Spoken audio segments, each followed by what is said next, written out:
मी जाणार होतो रावसाहेब, पण ते आनंदात होतो. मला आणि बायकोला दोघांना बोलवलं होतं. लय आनंदात होतो. बायकोन 2 ड्रेस मला शिवलं होतं. आणि ते काय केम्ब्रिजला बोलवलं होतं. ती बायको आमची यूट्यूबला रोज केम्ब्रिज टाकून बघायची. ती मला दाखवायची, इथं चहा घेऊ, इथं कॉफी. म्हटलं तू लिहून ठेव, गेल्यावर करू. मी इतका आनंदात होतो, त्या कडूनची भांडणं लागली. कुणाची? अमेरिका, इस्रायल आणि ती इराण. आणि माझा दौरा रद्द. इमानच उडत नाही. मी अजून काळा पडलो. बर, भांडणं त्यांची आणि दंगा इथं. या सोशल मीडिया बघते, बघ आता अमेरिका असं करणार, इराण असं करणार, आता ट्रम्प काय ग बसतोय का, आमचं बी गेलंय, हे आलंय ते आलंय. 15 दिवस यांनी दंगा केला. जेव्हा यांच्या घरातला गॅस संपला,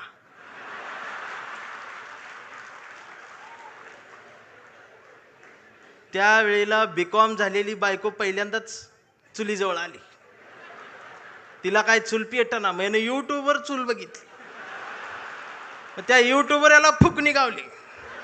ह्यानं तिला फुकणी दिली. म्हटलं फुकाय, तर ती डोळ्यातनं बघायला लागली.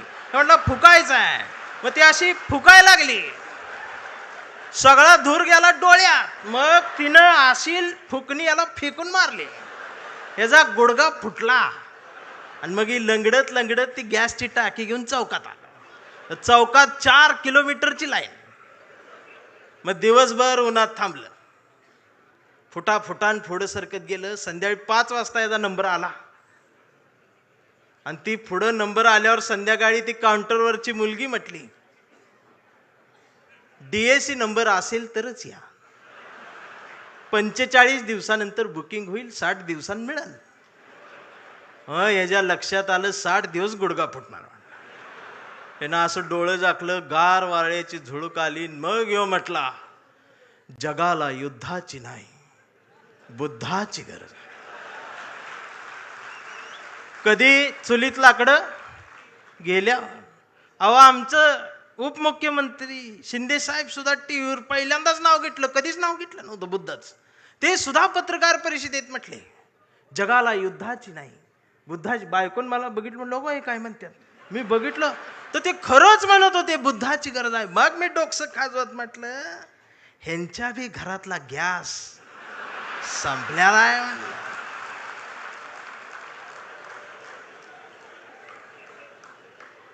साधना आहे. अहो, काय चालले काय.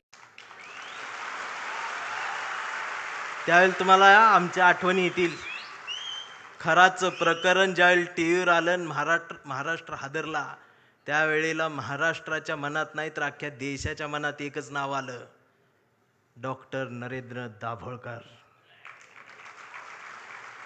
खऱ्यापणाने लढणारी माणसं महाराष्ट्रात तेव्हाही होती, आजही आहेत, उद्याही असतील. आणि शिवसेना कायम खऱ्या माणसांसोबत मैदानात आहे, ते उद्याही राहणार आहे. ही संपणार नाही. फक्त माझी विनंती आहे, मला दिसते बरं का, मला काय भविष्य कळत नाही, पण मला दिसते की लवकरच तुम्ही बी सत्तेत आहे. फक्त माझी विनंती साहेब एवढीच आहे, जेवढी गेले ती त्यातलं परत यायला बघत्याल. अजिबात नाही घ्यायची.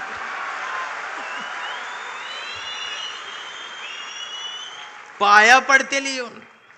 त्यांचं दुःख आहे हो, त्यांना तुम्ही शिव्या देऊ नका. मला माहित आहे, दररोज उद्घाटन करतात, दररोज सत्कार करतात, पण घरी गेल्यावर दार लावून रडतात. हे मग तर मलाच माहित आहे. दार लावून साहेबांचं नाव घेऊन रडतात. मी म्हणतोय त्यांना, मी येऊ खांदा द्यायला नको. मी काय भीत नाही, सत्तेला भीत नाही, पण मी एवढा आहे, मी माझी कविता घेऊन आलोय. पाखरांच्या चोची मधला घास व्हावी कविता, पहिला आणि शेवटचा श्वास व्हावी कविता, कोसळावेत थेंब भुईत मातीचा वास व्हावी कविता, उगवावा पिंपळ एक प्रवास व्हावी कविता, त्याच पिंपळाच्या सावलीला मानवतेचे गीत गाणारी बुद्ध व्हावी कविता, मी करावे पाखरांच्या हवाली तिला मग शुद्ध व्हावी कविता, हिंदूंच्या कंठामध्ये सलाम अलिकम सलाम व्हावी कविता, मुस्लिमांच्या भाळावरचा नाम व्हावी कविता, मंदिर मशीद बांधणाऱ्यांच्या कपाळाचा घाम व्हावी कविता, इंद्रायणीत तरलेला तुकाराम व्हावी कविता, आणि या देशाच्या मातीत विज्ञान पेरणारी अब्दुल कलाम ही व्हावी कविता. ही कविता प्रबोधनकार ठाकरेंच्या विचारांच्या वारसदारांकडूनच येऊ शकते. आमच्या लक्षात येत नाही. आम्ही कुणाजवळ जाऊन बसावं आणि कुठून उठून जावं, ह्याला ज्याला जमलं त्यालाच आयुष्य कळलं. जाणारच आहे ना एकदा तरी. काय राहणार आहे तुमचं? अख्ख्या महाराष्ट्राच्या मनावर राज्य करणारा, हृदयाच्या कप्प्यात बंद झालेला आमचा अजितदादासारखा नेता अचानक गेलाच ना. काय नेलं सोबत? आणि दादा गेल्या दिवशी दुसऱ्या दिवशी कुटुंब शपथा घेत होतं पण मंत्रिपदाच्या. हा विनोद नाही, हा विनोद नाही, ही वेदना आहे, पर्याय नाही. काय राहते आमचं? आज कितीतरी अधिकारी भ्रष्टाचारात हे आहेत ते आहेत. समोर एखादं वंचित पिचलेलं येतं ना, त्याच्यासाठी कुणाचाच फोन येत नाही, त्याच्यासाठी कुणीच फोन करत नाही, त्याच्यासाठी कुणीच दबाव टाकत नाही. जर अधिकाऱ्यांनो तुम्ही फक्त त्याला बसवून पाणी प्यायला दिलं आणि कुणाचाच फोन न येतात जर त्याचं काम केलं ना, तर संध्याकाळी स्वाभिमानाची झोप लागते. याचा विसर पडला म्हणून बाळासाहेब ठाकरेंना कुंचला सोडून ही बोट उचलावं लागलं. प्रत्येक काळात बाळासाहेब कुठे येणार आहेत? त्यांचे विचार आहेत, आम्हाला ते घ्यायचं आहे. 40-50 वर्षापूर्वीचा जो शिवसैनिकाचा दरारा होता ना, तो दरारा पाहिजे मला परत मुंबईत आल्यावर. आवाज पाहिजे, त्याची नजर पाहिजे. छत्रपती शिवाजी महाराज, त्यांचं नाव घेऊन राजकारण, किती उंचीचा पुतळा,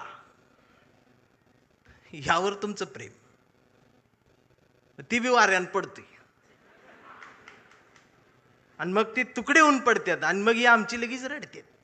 महाराज, पुतळ्यात महाराजांना बघायची सवय लागली. हेच झालं ना आमच्या महापुरुषांच्या बाबतीत. अगदी 4-5 वर्षाસુધી महाराष्ट्रात सकाळ आली, शुभ शिव सकाळ, भगवा झेंडा आला असा. मी डोकसं खाजवत म्हटले ही सकाळ कुठनं आली? म्हणजे आता महाराज येणार, उठा, आपली सकाळ झाली. मी कुणाला तरी चिडवण्यासाठी होती. मग दुसऱ्यानं बघितलं, ते म्हटलं त्यांची झाली, आपली कधी? हे म्हटलं कर आपली. मग निळा झेंडा, शुभ भीम सकाळ, 11 वाजता. शिव सकाळ, भीम सकाळ, शिव सकाळ, भीम सकाळ. मग तिसरा एक जागा झाला, म्हटलं आमची घ्या, पिवळा झेंडा, शुभ लहू सकाळ. या सकाळ आल्या कारण महापुरुषांच्या पुतळ्याजवळ मेंढरांची गर्दी वाढली. ही पुतळ्याजवळ वाढलेली मेंढरांची गर्दी जोपर्यंत पुस्तकांजवळ, विचारांजवळ येणार नाही, तोपर्यंत ह्यांना काय कळणार आहे? रात्रीचे 1:30 वाजता आमदार शिव्या देत फोन करून त्या प्रकाशकाला. मी ऐकली, ती ऐकली. 8 मिनिटात 36 शिव्या आहेत.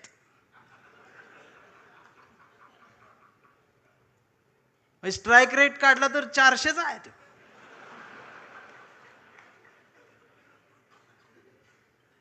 मला त्याचं वाईट नाही वाटलं, पण त्यांच्या घरी त्यांच्या मिसेस आहेत, आई आहे, मुलगी आहे, ही नीट बोलत असेल. आणि बाळासाहेब असते तर मातोश्रीवर बोलवून 400च्या स्ट्राईक रेटनं. बाळासाहेब नसले काय झालं? तुमच्या मनगटात तो विचार आहे ना, तो स्वाभिमान जिवंतच ठेवा. एक गरज आहे. आणि खरं सांगू आदित्य दादा, गावगाड्यावर, शहराच्या चौकात, झोपड्यांमध्ये एक हुंदका आहे, एक हंबरडा आहे, जो राम कृष्ण हरी माऊली म्हणत एखाद्या नव्या ठाकरेची वाट बघत बसलाय.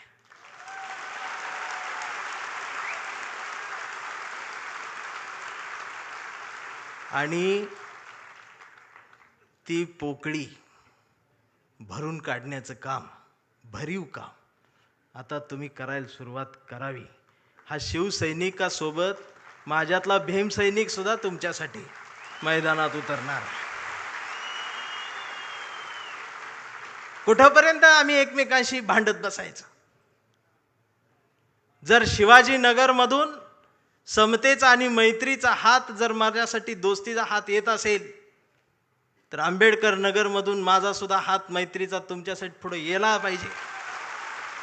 आणि हा देश संविधानाचा आहे ना, मी हिरव्यांचा आहे, निळ्याचा आहे ना, मी भगव्याचा आहे. मी भगव्याचा आहे. कुठल्या भगव्याचा? मी वारकऱ्यांच्या भगव्याचा आहे.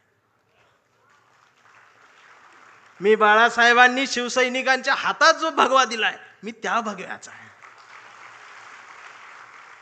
मी तो भगवा घेऊन आलोय, पण त्याच्या सोबत मी या देशाचा तिरंगा सुद्धा आज घेऊन आलोय. आणि मला काय करायचं ती करा. या देशाच्या संविधानाला आणि तिरंग्याला जरी साधं नख लागायचा प्रयत्न जर कोणी केला, तर माझा ह्यो काळा रंग तुमच्यात मिसळून जाईल. आता ही भाषाच कळत नाही यांना, वैचारिकपणच राहिलं नाही. राऊत साहेब लगेच मारतेत, अंगावरच येते, शाईच टाकायला देश आहे. परवा एका कार्यक्रम सुरू करायच्या आधी ती DYSP माझ्याकडे आली, म्हटले भाषण करू नका. म्हटलं काय झालं? काही संघटना तुमच्यावर शाई टाकायला. मी म्हटलं मी लय लांबनं आलोय, करू देते. बाजूला ते कॉन्स्टेबल बघत होत माझ्यावर, ते हसायला लागलं मला बघून. म्हटलं काय झालं, का हसताय? तर म्हटले तुमचं तोंड काळ करणार आहे. मी म्हटलं साहेब बोलू दे 2 मिनिटं. तर ते म्हटले तुमच्या रिस्कवर बोलणार का? मी म्हटलं अहो आम्ही जन्माला येतानाच आमच्या रिस्कवर आलो.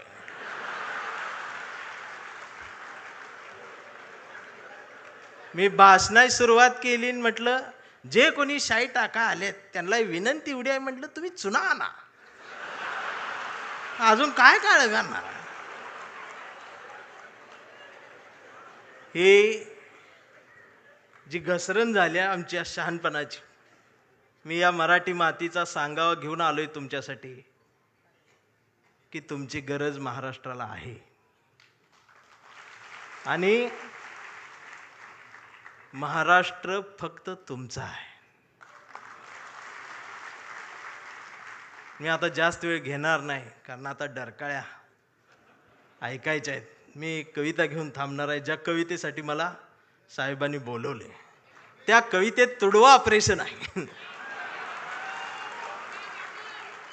कविता आहे कांबळे. आता हा कांबळे कुठल्या एका जातीचा नाही, हा कांबळे भारतीय आहे, हा कांबळे मराठी आहे, हा कांबळे अस्मिता आहे, हा कांबळे स्वाभिमान आहे, हा कांबळे काय काय त्रास होत जातो त्याची कविता आहे. हा कांबळे शेंडीतून जानव्यातून मुक्त येऊन प्रबोधनकारांच्या जवळ आलेला आहे, फुलेशाह आंबेडकरांच्या जवळ आला, असा हा स्वाभिमानी आहे की आमचा कांबळे लय हुशार. हे कधीच नाही रडला, नुसताच कांडला करून. कांबळे शाळेत गेला, मास्तरनं फळ्यावर सरस्वती काढली. कांबळे शाळेत गेला, मास्तरनं फळ्यावर सरस्वती काढली, पण कांबळेनं पाटीवर सावित्री काढली. मग मास्तरनं चिडून कांबळेला असा तुडवला, असा तुडवला, असा तुडवला, पण कांबळे नाही रडला, नुसताच कांडला करून.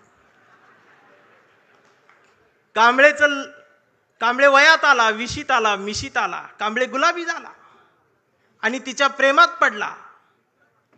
मग तिनं विचारली त्याची जात. मग तिनं विचारली त्याची जात.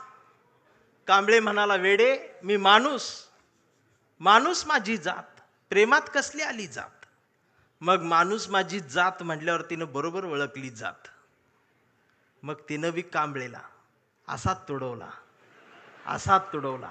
पण कांबळे बी हुशार, नाही रडला, नुसताच कांडला करून. कांबळेचं लग्न ठरलं. घरचे म्हणाले, मुहूर्त पहा.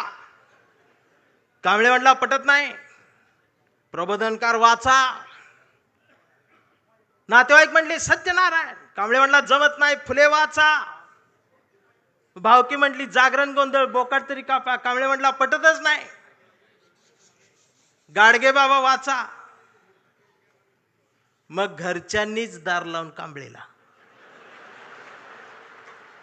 असाच तुडवला, असाच तुडवला. पण कांबळे बी हुशार, नाही रडला, नुसताच कांडला. इथं कोण शाई वगैरे लावा आले का? चुना ना. मग कांबळे अशा चळवळीत आला. सगळ्या चळवळी अशा गट तट फुटून बिटून गेले. कांबळेला वाईट वाटलं. कांबळे सगळ्यांना वाटला, सगळ्यांनी एकत्रित या, एकत्रित या, देश समजून घ्या, महाराष्ट्र समजून घ्या. दिवसभर बोंबलत राहिला. मग संध्याकाळी सगळे एकत्रित आले आणि एकत्रित येऊन आपल्याच कांबळेला, आपल्याच लोकांनी असाच तुडवला, असाच तुडवला. पण कांबळे बी हुशार, नाही रडला, नुसताच काढला. आणि आता कांबळे शिवसैनिक झाला.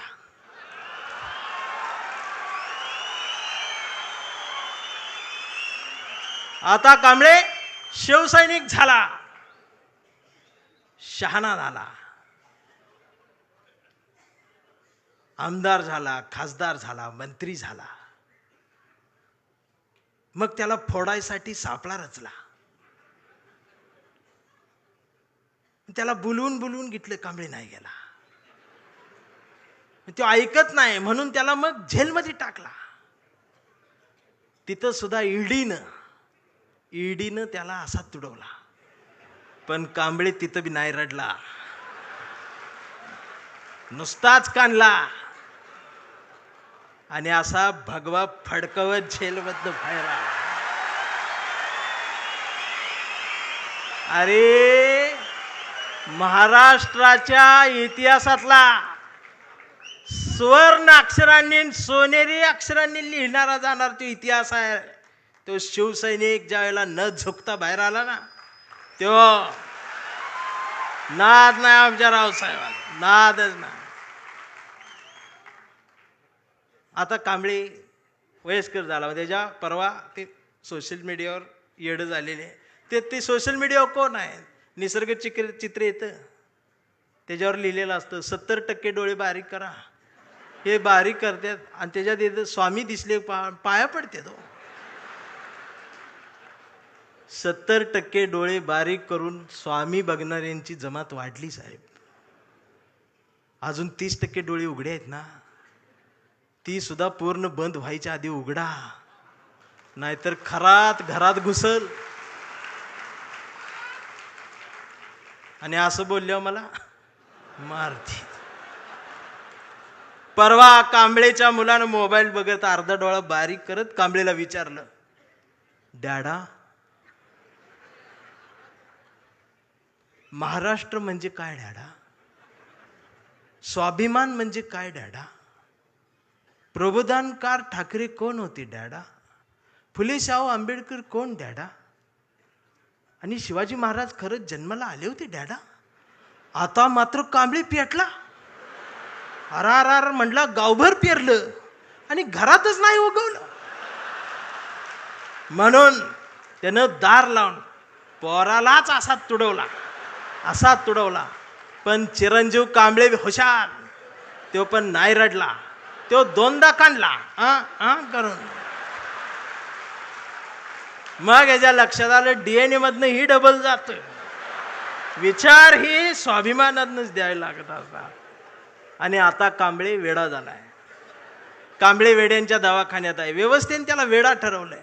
कांबळे वेड्यासारखं स्वाभिमान म्हणतो, कांबळे वेड्यासारखं निष्ठा म्हणतो, कांबळे वेड्यासारखं संघटन म्हणतो, कांबळे वेड्यासारखं मराठी म्हणतो, कांबळे वेड्यासारखं भारत म्हणतो, कांबळे वेड्यासारखं शिवराय ते भीमराय सांगतो.